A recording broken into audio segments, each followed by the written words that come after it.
You've probably seen those viral posts claiming exercise is the ultimate cure for depression. But here's the thing, it's not that simple. As a psychiatrist, I've seen firsthand how this oversimplification can lead people down a dangerous path. In this video, we'll take a closer look at exercise and mental health. We'll explore the real science behind it, discuss the risks of replacing prescribed treatments with exercise alone, and share practical ways to use physical activity to support your mental well-being. And who am I to break this down for you? My name is Dr. Sulman Aziz Mirza, triple board certified in adult psychiatry, child and adolescent psychiatry, and addiction medicine. And as someone who used to weigh 300 pounds and was feeling down and lazy and unmotivated all the time, I used to hear this all the time from the people around me.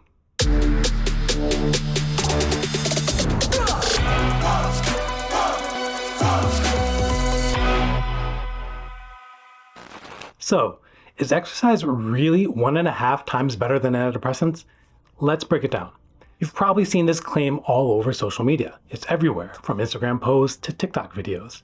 You know, those posts that say things like, ditch your pills and hit the gym, or nature's antidepressant is better than big pharma. They're eye-catching and easy to share, which is why they reach so many people. Who wouldn't want a simple, natural way to fight depression that works better than pills? But here's the thing, this viral claim came from people misunderstanding a real scientific study. Researchers were looking at lots of other studies about exercise and mental health, trying to compare different depression treatments. You might wonder, if it came from a real study, what's the problem? Well, as the claim spread, the message got twisted. People started sharing it without explaining the whole story. That's risky when we're talking about mental health treatments. The truth? The original study didn't say exercise was 1.5 times better than antidepressants. It found that exercise might work about as well as medication for mild depression, maybe slightly better. That's pretty different from what went viral, right? This shows why we need to be careful when talking about science, especially mental health. Catchy headlines might get lots of likes, but they can lead people to make choices that aren't best for their health. We're going to break down the science and find the best way to incorporate exercise into our lives for our mental health. I'm basing a lot of this material on a recent paper that came out by Dr. Nicholas Fabiano, Dr. David Puder, and Dr. Brendan Stubbs. I have linked the paper in the description below, so check it out. So, if exercise isn't some miracle cure, what does it actually do for our brains? That's what we're going to look at next, and trust me, it's some pretty cool stuff. What if I told you that every time you exercise, you're giving your brain a big boost? Let's look at what's happening up there when we get moving. When we exercise, our brain mixes up some pretty amazing neurotransmitters and chemicals. The main players are endorphins, serotonin, and something called BDNF. These guys make you feel good and keep your brain healthy. Depression does the opposite. It messes with these same neurotransmitters, but in a bad way. It's like turning down the volume on all the good stuff in your brain. Let's break it down. First, we've got endorphins. They're natural painkillers that boost your mood. Exercise releases more of these, helping you feel better overall. Then there's serotonin. It is theorized to be involved with your mood, sleep, and appetite. Exercise bumps up serotonin levels, which is great because depression often lowers them. The real MVP, however, is BDNF, or brain-derived neurotrophic factor. It helps your brain make new connections and keeps your brain cells healthy. Exercise gives BDNF a big boost. So what does this mean for your mental health? A lot of good things. More endorphins lifts your mood and cuts stress. More serotonin helps with sleep and appetite, which often gets messed up when you're depressed. And BDNF? It keeps your brain flexible and adaptable, which is key for good mental health. It's like giving your brain a tune-up every time you work out. But how much exercise do we need to get these brain benefits? Is more always better, or is there a sweet spot? That's what we'll look at next, and you might be surprised by the answer. So let's talk about exercise dosage for mental health. It's kind of like medicine. You need to find the right amount to get the best results. But here's where it gets tricky. There's been a lot of conflicting information out there about how much exercise we actually need. Some studies say you need to work out for hours every day. while others claim just a few minutes can do the trick. It's confusing, right? It's not just about how long you exercise for, but also what type of exercise you're doing and how hard you're pushing yourself. So let's break it down. A big review of a bunch of studies found that the sweet spot for treating depression is about 140 minutes of moderate exercise a week. That's like a 20-minute brisk walk every day. It's not too bad, right? But here's the thing, it doesn't have to be all at once. You can break it up into small chunks throughout the week. Now, what about the type of exercise? Turns out, different types of workouts can affect your mental health in different ways. Aerobic exercise, like running or swimming, seems to be the biggest mood booster. But don't count out strength training or even things like yoga. They all have their own benefits. Intensity matters too. Moderate to vigorous exercise seems to work best for most people. But if you're just starting out or dealing with severe depression, it's okay to start slow. Even light exercise is better than no exercise at all. Here's something interesting from the researchers. Supervised exercise programs seem to work better than just working out on your own. It's like having a personal cheerleader for your brain. But let's be real, it can be hard to stick to an exercise routine when you're feeling down. That's totally normal, and we'll talk more about how to overcome that a little bit later. So what's the bottom line? Aim for about 45 to 60 minutes of moderate exercise 3 to 5 times a week. Mix it up with different types of activities to keep things interesting. And remember, even if you can't hit that target, every little bit helps. Now that we know the right dose of exercise for mental health, you might be wondering, can this replace traditional treatments like therapy or medication? Let's see what the research tells us. You've heard the hype. Exercise is nature's antidepressant. But can working out really replace medication? The answer isn't simple. Let's look at exercise as a treatment for depression on its own. It's appealing, right?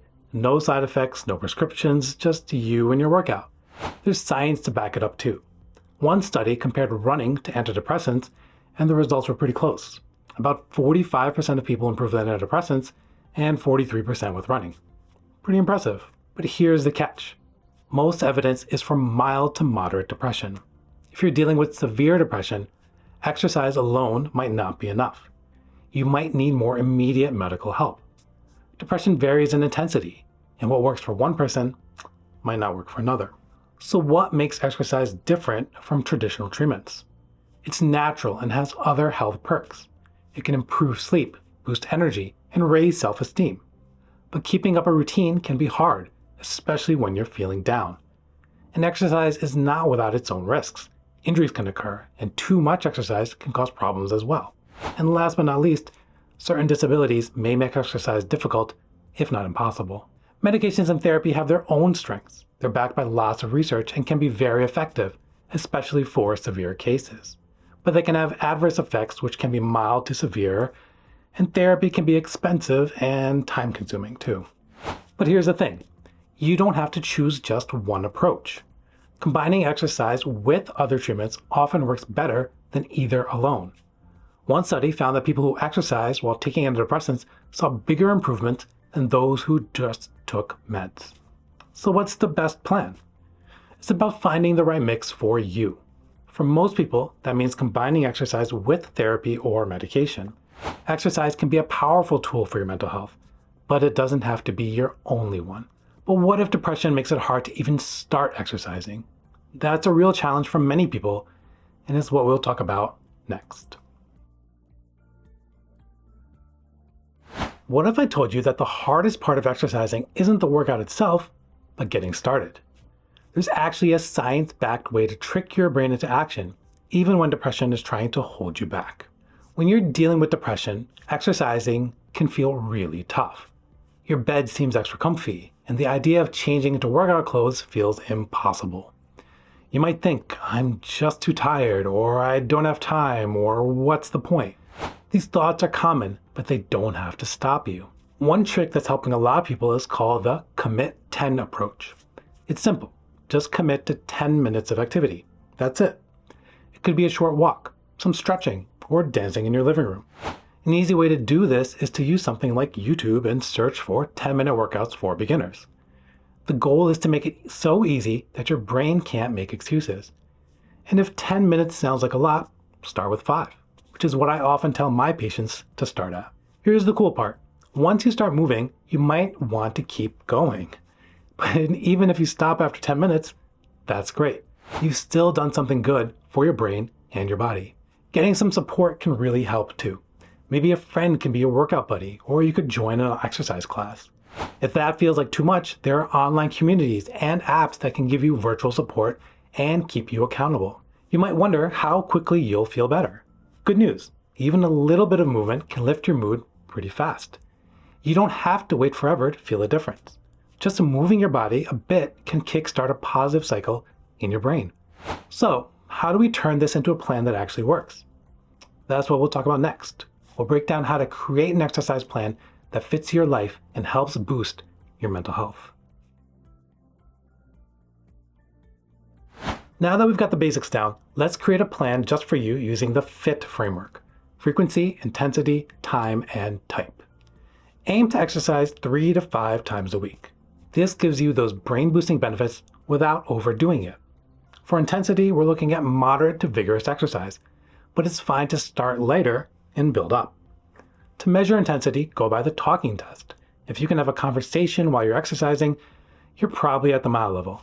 If it's harder to talk out loud and your words are getting spaced out, you're hitting that moderate to vigorous levels.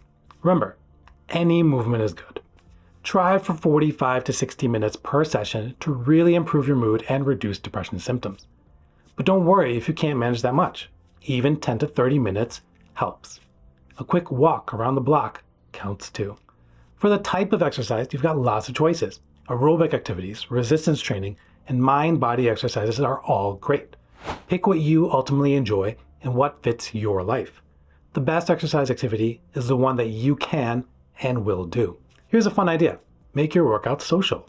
Join a class or find a workout buddy. You'll get the exercise benefits plus the mood boost from being with others. To track your progress, try using fitness trackers or mental health apps. They're like high-tech diaries for your workouts and moods. Or if you're old school, like me, a pen and paper work just fine too. Be flexible with your plan. Some days you might feel like a tough workout, other days just a gentle stretch. That's okay. The goal is to build a habit, not become a pro athlete. And don't forget about your other treatments. Exercise works best as part of your overall mental health plan, so talk to your doctor about how to fit it in. We've covered a lot about exercise and mental health, and here's the big takeaway. It's a powerful tool, but not a cure-all. Exercise can boost your mood, help you sleep better, and even change your brain chemistry for the better. But it works best as part of a bigger plan. The key is finding the right balance. Don't drop your other treatments for the gym, but don't skip exercise either. Work with what you've got and make small, consistent changes. Can't do much? Start with just 5 to 10 minutes. Keep it interesting by mixing up your activities. Everyone's journey is different, and what helps one person might not work for another. The goal is simple. Find what makes you feel better step by step. So give exercise a shot. It could be just what you need to boost your mental health and overall well-being. Thank you for watching, and I hope you got a little motivation to get up and moving. Make sure to like the video, subscribe to the channel, and leave a comment with what exercises work best for you. And oh yeah, if you want to hear more from Dr. David Puder, one of the authors of the paper, check out my conversation with him via the video linked below. He's one of my unofficial mentors and a great psychiatrist to boot. Until next time, be safe and be well.